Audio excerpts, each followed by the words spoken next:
जय माँ इंद्राक्षी, जय अम्बे। इंद्राक्षी धाम में दर्शकों आप सभी का हम हार्दिक स्वागत करते हैं। आज के दिन जिन जातकों का जन्मदिवस है, मैरिज एनिवर्सरी, उन सभी को हमारी तरफ से बहुत बहुत शुभकामनाएं। भोजपत्र के अनेकों प्रकार के लाभ होते हैं। चाहे आप उससे यंत्र बनाएं, कार्य सिद्धि करें, घर के वास्तु को दूर करें, नज़र दोष को दूर करें, अनेकों प्रकार की कामनाओं को सिद्ध करता है भोजपत्र। क्या है भोजपत्र, कैसे इसके प्रयोग में लाते हैं, इस अंक में इसकी जानकारी आपको देंगे। आइए पहले आज का पंचांग देखें। 28 फरवरी सन 2024 दिन बुधवार, संवत 2080, फाल्गुन मास, कृष्ण पक्ष, तिथि आज चतुर्थी है, नक्षत्र हस्त है। अभी सुबह के 7 बजे हैं।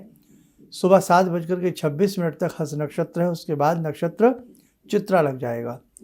राहु काल 12 से 1:30, दिशा सूल उत्तर पूर्व दिशा। भोजपत्र पहाड़ी इलाकों में एक वृक्ष मिलता है जिसका नाम होता है भोज नाम से। और ये जो भोज नाम का पेड़ होता है, उसकी जो एक पतली लेयर वाली जो छाल होती है, उस छाल को हम भोज का पत्र कहते हैं। भोजपत्र सदियों से चला आ रहा है।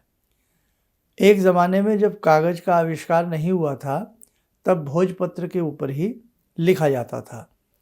और ये भी सत्य है कि कागज़ से भोजपत्र की आयु बहुत अधिक गुना होती है।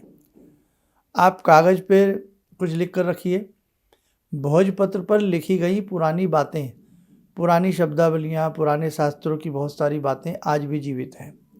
आज भी संग्रहालयों के अंदर बहुत ऐसी पांडुलिपियाँ हैं, मैन्युस्क्रिप्ट हैं, जो भोजपत्रों के ऊपर जुकित हों, आज भी सही हैं, सही स्थिति में है।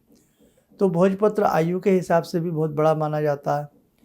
शुद्धि के हिसाब से भी भोजपत्र बहुत बड़ा होता है। जिन लोगों का लेखन से संबंधित कार्य हो, राइटिंग से संबंधित हो, कुछ भी आप लिखते हो, तो भोजपत्र अक्सर आपके आसपास होना चाहिए। आपकी बुक में, डायरी में, आपके लेखन में लाभ रहेगा। दूसरी बात, आप किसी भी प्रकार का कोई यंत्र बना रहे हो, तो यंत्र भी भोजपत्र के ऊपर बनाइए और उसे घर में रखिए। उस यंत्र की ऑरा, उस यंत्र की यांत्रिक तरंगों में एक अलग ही प्रकार का आपको बल मिलेगा। आगे बढ़ते हैं। आप यात्राओं में बहुत रहते हैं, तो यात्राकारी एक छोटा सा यंत्र बनता है, उसे भोजपत्र पर बना करके आप अपने अंग संग रखिए, पास रखिए, आपकी यात्राओं में सुखद बनाने लगेगा। व्यापारी वर्ग के ऐसे बहुत लोग हैं जो एक स्थान से दूसरे स्थान पर ऑर्डर लेने के लिए जाते हैं, सैंपल दिखाने के लिए जाते हैं, माल की खरीद फरोख्त करते हैं, तो भी आपके लिए वो व्यापार वर्धक यंत्र जो होता है उसे रखिए। स्वयं बनाइए, किसी से बनवाने की आवश्यकता नहीं है। छोटा सा यंत्र होता है, स्वयं बन जाता है। घर में आपको लगता है कि आपके अत्यधिक कोई नेगेटिव ऊर्जा का वास चल रहा है, अच्छी स्थिति नहीं है, तो भोजपत्र का एक छोटा सा टुकड़ा, चाहे वो कटा फटा कैसा भी हो, कपूर और भोजपत्र अपने घर में जिसके नित्य प्रतिदिन जलता है, तो वहाँ ऊपरी हवाएं, या यूँ कह ले कोई मैली क्रियाएं, या कोई भी नेगेटिव ऊर्जा, या यूँ कह लें कोई भी नज़र दोष उस घर में ठहरता नहीं है। तो भोजपत्र का घर में जलाना, और जैसे आप यज्ञ करते हैं तो थोड़ा बहुत काट फाट करके हवन सामग्री में भी इसे मिला लिया करें, बहुत श्रेष्ठ कार्य करता है। जो व्यक्ति अक्सर बहुत डरते हों, जो बच्चे या बड़े भी अक्सर चौंक जाते हों, डर जाते हों, चाकोन चौरस भोजपत्र का छोटा सा टुकड़ा ले लें और उस टुकड़े के ऊपर अपनी मम्मी का नाम लिख दें, माँ का नाम। भाई माँ तो सदैव रक्षा करती हैं, वो ना भी इस संसार में हों तो भी माँ तो हमारी माँ ही रहेंगी ना।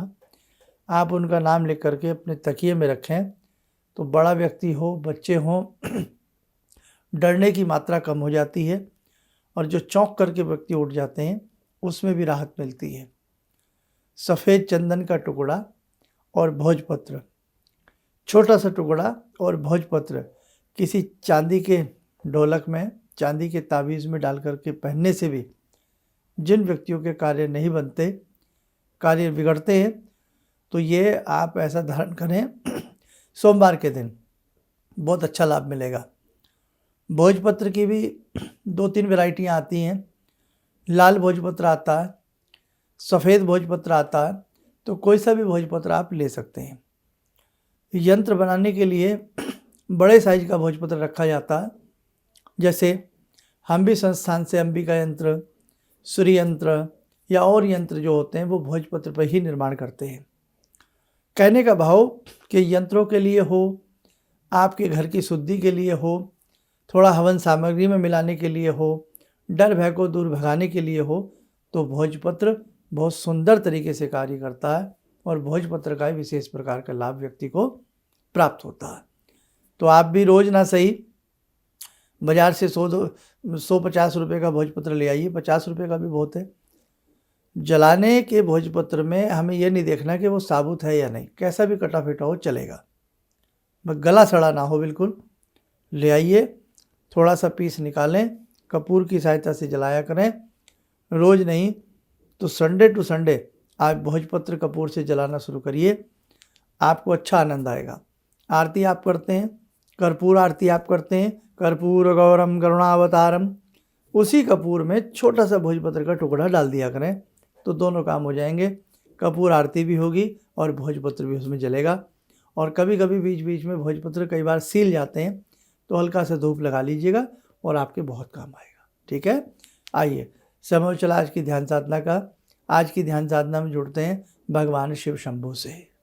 ॐ आत्मा त्वं गिरिजामति सहचरा प्राणा शरीरं गृहं पूजा ते विषयोपभोगरचना निद्रा समाधिस्थिते संचारपदयो प्रदक्षिणविधेः श्रोत्राणि सर्वागिरो यद्यात् कर्म करोमि तद्दखिलं शम्भोस्तवाराधनम्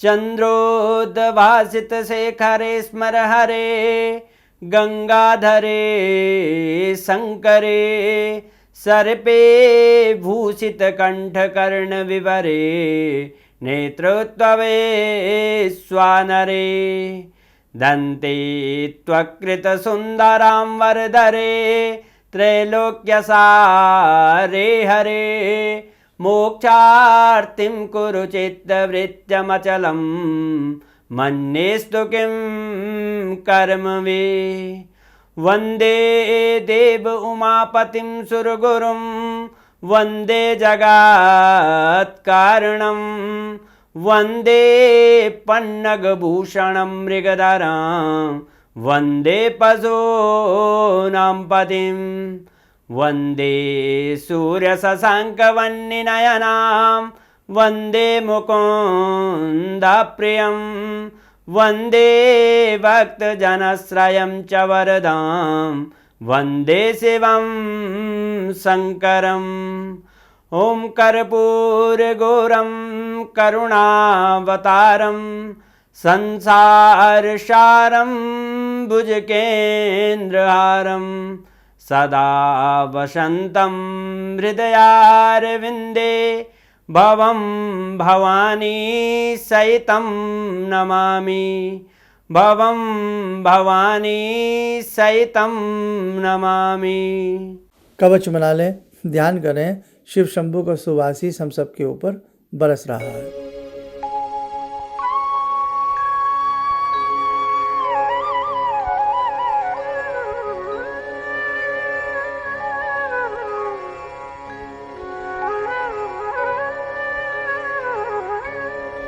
ओम बोलते हुए नेत्र खोले, सामान्य हो जाए। देखो साधकों, ऐसी बहुत सारी चीज़ें हैं जो दुर्गम हमारे देश में जड़ियाँ हैं, वनस्पतियाँ हैं, जिनसे हम अपने भाग्य में एक बहुत बड़ा परिवर्तन कर सकते हैं।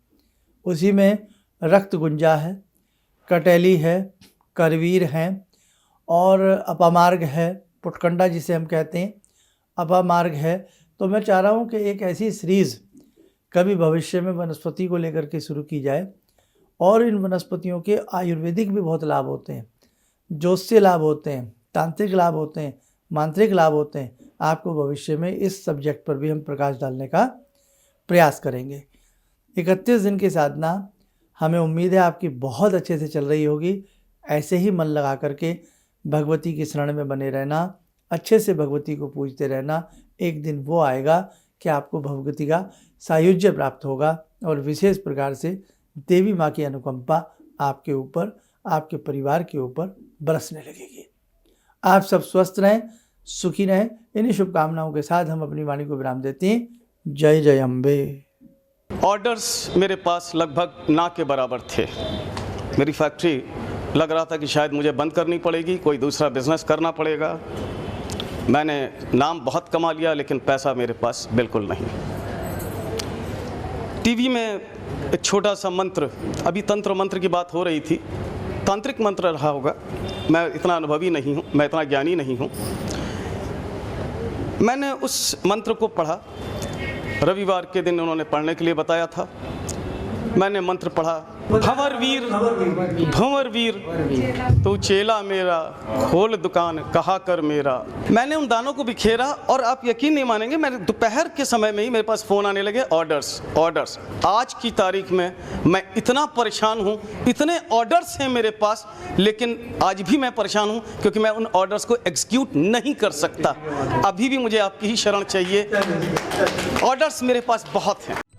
किसी भी समस्या के समाधान के लिए मिले प्रसिद्ध हस्तरेखा एवं वास्तु विशेषज्ञ प्रोफेसर धर्मेंद्र शर्मा जी से। नोट: शिविर में भाग लेने हेतु एवं व्यक्तिगत रूप से मिलने के लिए कॉल करने का समय सुबह 10 बजे से शाम 6 बजे तक। हमारे विभिन्न ज्ञानवर्धक कार्यक्रम देखने के लिए आप हमें अभी सब्सक्राइब करें, बेल आइकन को प्रेस करें ताकि आप देख सकें हमारा कार्यक्रम सबसे पहले। और अधिक जानकारी के लिए फेसबुक पेज को लाइक करना न भूलें।